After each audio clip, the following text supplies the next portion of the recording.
अम्मी, आपको पता है ना मैं कितनी मुख्तलिफ हूँ। आम सासों की तरह बिल्कुल नहीं हूँ जो अपनी बहुओं पे अपनी पसंद नापसंद थोप देती हैं। इसीलिए मैं माही को अपने साथ लेके जा रही हूँ शॉपिंग पे। सारी बरी की शॉपिंग वो अपनी मर्जी से करेगी। ड्राइवर के साथ जाओगी? हाँ, अभी तो मैं ड्राइवर के साथ ही जा रही हूँ।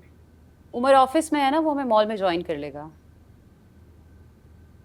वैसे अम्मी, किशमिश को तो आपने चंद हजार रुपए देके टरखा दिया था। बरी का सूट भी उसने अपनी ही जेब से खरीदा था। अल्लाह बख्शे, जब तक मेरी सास हयात थी वो अपनी पहनावनी में कागज के वजन के टॉप्स और किशमिश को सलामी में दी हुई छिलके जैसी अंगूठी के ताने देती रही। याद है ना अब्बा? लेकिन अब जमाना बदल गया है। भाभी बेगम और भाई मियां से कहिएगा कि उमर की शॉपिंग में कोई कसर नहीं छोड़नी, कहीं कंजूसी नहीं करनी। ये ना हो 1-2 लाख हाथ में पकड़ा के जान छुड़ा ले। दुल्हन का तो फिर भी सामान सस्ते में आता है, दूल्हे की तो शेरवानी ही 2-3 लाख से कम में नहीं बनती।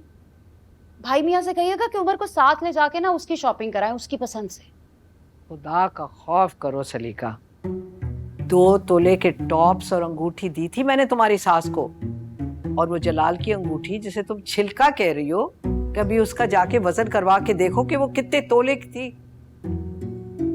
जो भी है, मेरे इकलौते बेटे की शादी है। किशमिश के साथ आपने जो भी किया सो किया, लेकिन उमर को दामाद वाली इज्जत दिलाइएगा। अच्छा चलो, तुम्हारी सारी ख्वाहिशें हम पूरी कर देंगे, मगर जेवर में तुम क्या चढ़ाओगी माई को?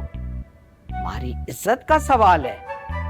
माई को सोने की दर्जन चूड़ियां तो तुम चढ़वाओगी, 2 सोने के सेट भी होंगे। भाई मैं तो कहती हूँ कि अगर टीका नथ और झूमर भी सोने का बनवा लो तो अच्छा रहेगा, तुम्हारी ही इज्जत बड़ी होगी। और आखिर उमर अकलौता बेटा है।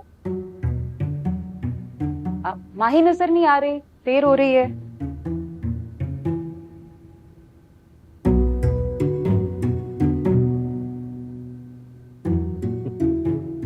दामन पे कोई छींट न खंजर पे कोई दाव।